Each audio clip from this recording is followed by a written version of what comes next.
আজকে করব ভাবলাম একটা নতুন ধরনের মাংসের ঝোল, কিন্তু সুধা লীলার হেসেল যখন মাংসের ঝোলটাকেও ভাবলাম একটু পুরনো সাবেকি কায়দায় করি। এই রান্নাটা একদম পূর্ববঙ্গীয় রান্না, মানে ওপার বাংলার রান্না। তো এইসব রান্নাগুলো আমরা প্রায় ভুলতে বসেছি, সেই জন্যই আজকে করলাম। রান্নাটা হচ্ছে খাসির মাংসের খালাসির ঝোল। আমি এখানে 400 গ্রাম মাংস নিয়ে আদা বাটা, পেঁয়াজ বাটা, শুকনো লঙ্কার গুঁড়ো, রসুন বাটা, সর্ষের তেল আর টক দই দিয়ে মাখিয়েছি। দিয়েছি বেশ কিছুটা নুন আর অনেকগুলো শুকনো লঙ্কা ফাটিয়ে ফাটিয়ে দিয়েছি। এই রান্নায় শুকনো লঙ্কাটা দেওয়া একটা মাস্ট, সেটা গুঁড়ো এবং গোটা। তো আমি বেশ কিছু 5-6টা প্রায় 5 না 7-8টা মতো আমি শুকনো লঙ্কা দিয়েছি। আর আদা, পেঁয়াজ, রসুন আমি এখানে 2খানা বড় বড় পেঁয়াজ দিয়েছি। এখানে ধরুন 8-9 কোয়া মতো রসুন দিয়েছি। আদাও দিয়েছি আমি 1.5 ইঞ্চি স্লাইসের। দই দিয়েছি আমি 3.5 চামচ। সর্ষের তেল দিয়েছি আমি 1 কাপ আর আরেকটু বেশি। আর নুন দিয়েছি, শুকনো লঙ্কার গুঁড়ো দিয়েছি 2 চামচ, হলুদ দিয়েছি, ধনে জিরে গুঁড়োও দিয়েছি 2 চামচ করে। এখানে যে আলুটা, এই আলুটা এরকম বড় বড় সাইজের করে কেটে নিয়েছি, কেটে ধুয়ে মাঝখান দিয়ে কেটে নিয়েছি। এই আলুটা কিন্তু এখানে ভাজবো না, কীভাবে করব সেটা দেখাবো। তো এখানে মাংসটা মেখে রাখার পর বেশ কিছুক্ষণ, আর টক দইও দিয়েছি, দিয়ে মেখে রাখার পর বেশ কিছুক্ষণ একটুখানি চাপা দিয়ে রাখতে হবে, ম্যারিনেশনে রাখতে হবে, তাতে স্বাদটা খুলবে। খুব ভালো করে মাংসটা মাখাতে হবে। তারপর চাপা দিয়ে রাখার পর আমি ধরুন এই 1 ঘন্টা মতো চাপা দিয়ে রেখেছিলাম। তারপর আমি এটা ঢাকা দিয়ে রান্না শুরু করলাম এই কড়াইতেই। তখনকার দিনের মা ঠাকুমারা এই রান্নাটা করতেন নয় লোহার কড়াইতে বা হাঁড়িতে, আর কাঠের উনুনে বা কয়লার উনুনে। কিন্তু এখনকার এই নতুন প্রযুক্তিতে আর ধরুন সময়ও প্রচুর কম, সেটা তো হওয়া সম্ভব নয়। সেই জন্য আমি এটা আমার কড়াইতেই করলাম, গ্যাসের আগুনে, কিন্তু প্রচুর আস্তে আস্তে একদম সিমে আঁচে রান্নাটা করতে হবে। আর একেবারে মানে আঁচ কমিয়ে চাপা দিয়ে। আরেকটা কথা, এখানে কিন্তু আমি গোটা গরম মশলাটা পরে দেবো। এখানে আমি কিছুটা গরম মশলার গুঁড়োও কিন্তু দিয়েছিলাম, ধনে জিরে গুঁড়ো যেরকম দিয়েছি, গরম মশলার গুঁড়ো দিয়েও মাংসটাকে মাখিয়েছিলাম। এবারে এই রান্নায় আরেকটা ব্যাপার হচ্ছে, আলুটা কিন্তু ভাজা হবে না। আলুগুলো এখানে এভাবেই দিয়ে দিতে হবে, কারণ আলুর যে স্বাদটা সেটা মাখনের মতো একদম হবে, এই মাংসের রান্নার সাথে সাথেই বেরোবে। এখানে আলুটা ভাজলে একটু ছিবড়ে একটু শক্ত মতো হয়, ওই জন্য সেটা হবে না। এখানে আলুটা এভাবেই এখানে দিয়ে দিতে হবে, আলুটা দিয়েই কষাতে হবে। কষাতে অনেকক্ষণ, বেশ কিছুক্ষণ কষাবেন। কষানোটা যেন একটুখানি, আবার চাপা দেবেন, আবার কষাবেন, আবার চাপা দেবেন, আবার কষাবেন, এরকম করবেন। আর চাপা দিয়ে একদম সিমে আছে কষাতে হবে।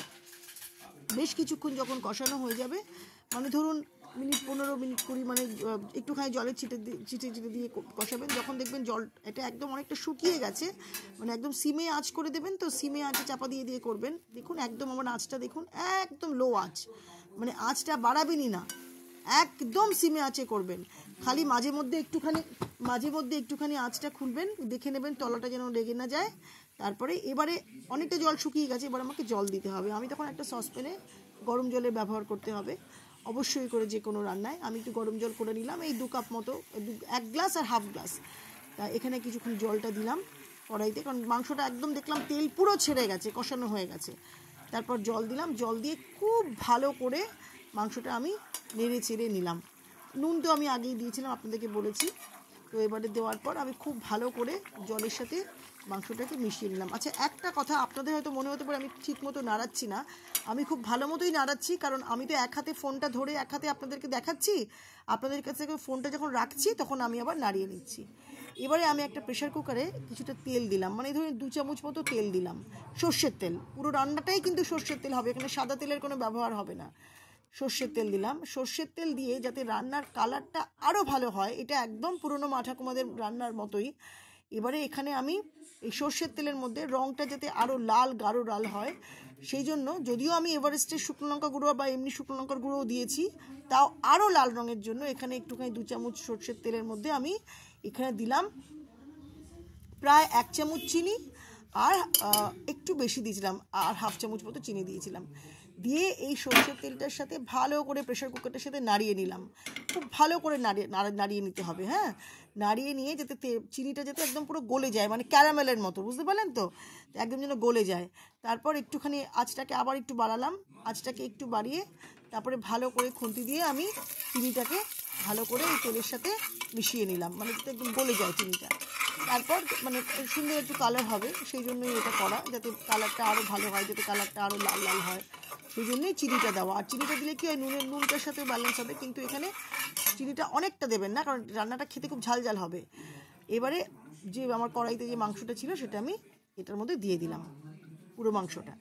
আর এবারে বাকি যে আমি গরম জল করেছিলাম না, এই কড়া ধোয়া জলটা একটুখানি দিলে স্বাদ ভালো হয়, ওই জন্যই বাকি গরম জলের থেকে আর একটু জল নিয়ে ভালো করে খুন্তিটা আর কড়াটা ধুয়ে আমি ওই বাকি জলটাও, মানে পুরো না হলেও ম্যাক্সিমাম জলটাই, আগে তো জল দিয়েছি মাংসতে, এবার বাকি জলটাও একটু কড়ার সাথে দিয়ে ভালো করে খুন্তিটা আর কড়াটা ধুয়ে আমি এই প্রেশার কুকারের মধ্যে এই বাকি জলটাও দিয়ে দেবো। দেখুন ঠিক এভাবেই, মানে যাতে কোনো তরকারির মশলা টশলা যাতে কড়াইতে আর লেগে না থাকে। এবারে আমার এখানে যেটা করতে হবে, প্রেশার কুকার তুমি সিটি দিয়ে রান্না হতে দিয়ে দিয়েছি মাংসটায়, আমার কিছু গুঁড়ো মশলা লাগবে, ধনে, জিরে, গোটা গোলমরিচ, 2টো এলাচ নিয়েছি, বেশি নেবো না, 2টো এলাচ, কারণ আমি অলরেডি গরম মশলা দিয়ে মাখিয়েছি, 2টো লবঙ্গ নিয়েছি আর দারচিনি।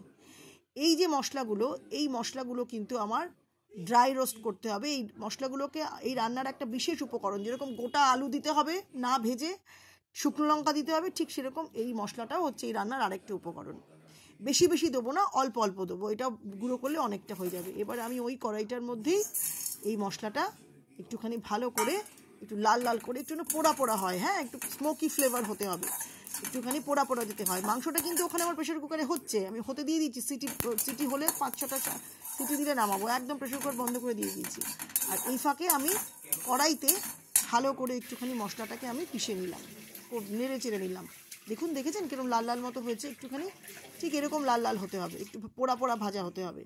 তারপর হওয়ানোর পর মশলাটা আমি নামিয়ে নিয়ে ভালো করে আমি এটাকে গুঁড়ো করে নিলাম, শিলনোড়াই গুঁড়ো করলাম, মিক্সিতে একদম মিহি করবেন না, একটু এরকম গুঁড়োটা থাকলে ভাল লাগে খেতে, একটু গন্ধটা বেরোয়। তারপর এদিকে আমার মাংসটাও হয়ে গেছে, এবারে আমি ওই আমার গুঁড়ো মশলাটা এই মাংসটার মধ্যে দিয়ে দিলাম, প্রায় ধরুন আমি 2.5 চামচ মতো দিলাম, দিয়ে মশলাটাকে দিয়ে আমি আবার ভালো করে এই মানে আমি হাত দিয়ে দিয়েছি, মানে পরিমাণ মতো, মানে ধরুন 2 চামচ আর 1/2 চামচ মতো, হ্যাঁ, যতটা আপনাদের মাংস ততটা সেই পরিমাণে দেবেন, আমার যতটা মাংস আমি ততটা পরিমাণে দিয়েছি। দিয়ে আবার আমি ভালো করে মাংসটার সাথে মশলাটাকে ভালো করে নাড়িয়ে দিলাম, যাতে ভালো মতো মিশে যায়। তারপরে আমাকে এই মশলাটা মিশিয়ে দেওয়ার পর আমাকে আবার এখানে প্রেশার কুকারটা একদম বন্ধ করে দিতে হবে, হ্যাঁ, আবার পুরো একদম এয়ার টাইট করে দিতে হবে, যাতে গন্ধটা ওর সাথে থাকে। তারপরেই আমার আর কি, আর কোনো কাজ নেই, আমার হয়ে যাবে আজকের খালাসির ঝোল। এটা এত কেন খালাসির ঝোল, কারণ এটা কয়েদিদেরও দেওয়া হতো এবং জাহাজের যারা খালাসি তাদেরকেও দেওয়া হতো। দেখুন কি সুন্দর কালার এসছে আর কি সুন্দর